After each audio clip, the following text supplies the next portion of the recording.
The Mercury attempted an emergency takeoff and everything seemed fine.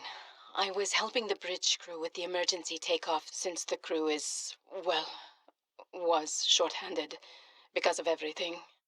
I heard the sound of metal tearing, and for a split second, everything was tinged bright green and unbearably hot.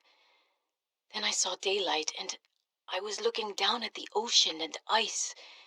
The strongest wind I've ever felt roared in my ears, ripping through the ship. People went flying out the side of the Mercury, so much screaming and chaos. I was lucky. I had just clipped into my sea tinker. Stephanos came out of nowhere, like a malaika, an angel.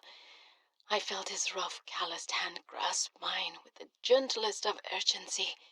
It felt like time slowed, he said. I gotcha. Just follow me, Ella.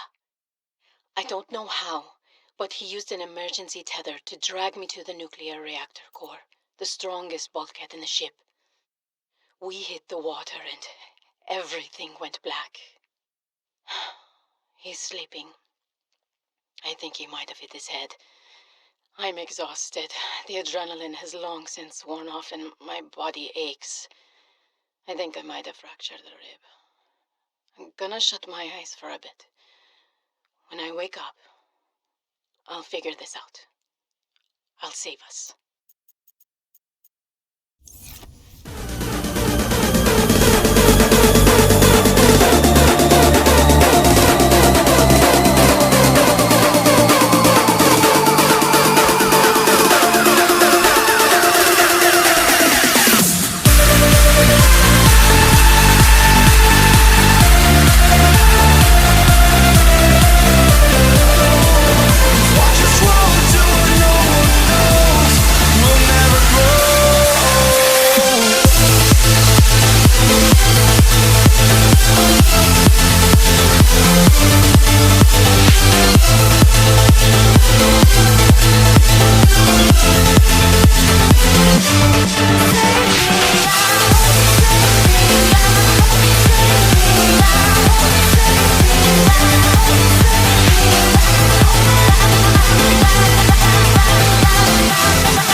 Started off so well.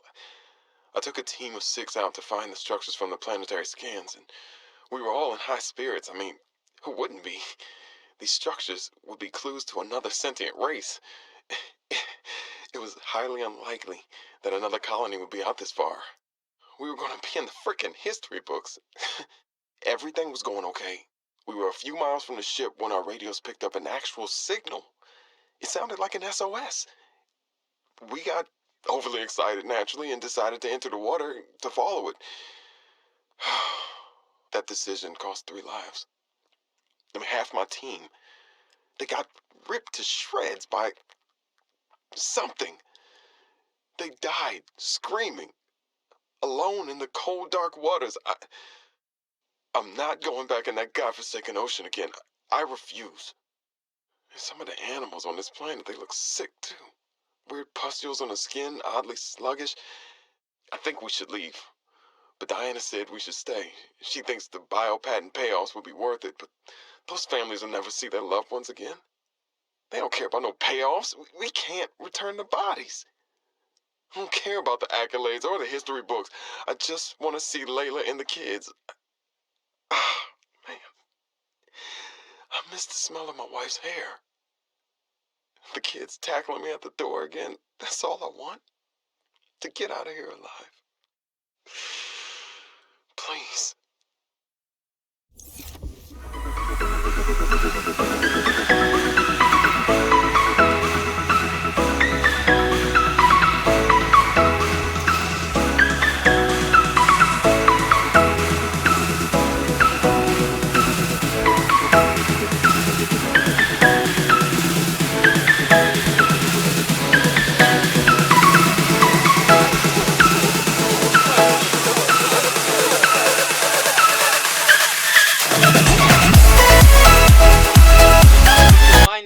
And it paid off.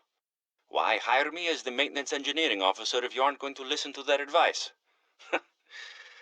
Papa, I didn't go to school for 8 years and get 3 degrees for nothing. I tried to convince Diana that we don't need to stop for repairs. That's what the drift drive and the secondary propulsion system are for. Just a bit slower. But she's in charge, not me. On the plus side, I get to work with Yasmin. I didn't know she was such a busybody. She's been going around the whole ship giving folks a hand. I think she was getting on Diana's nerves, so she assigned Yasmin to me. She's helping me inspect and repair the thruster systems. I thought I was the most mechanically inclined person on the ship, but I think she has me beat. She can definitely teach me a thing or two, as long as I don't get too distracted by her smile. She's got the best smile.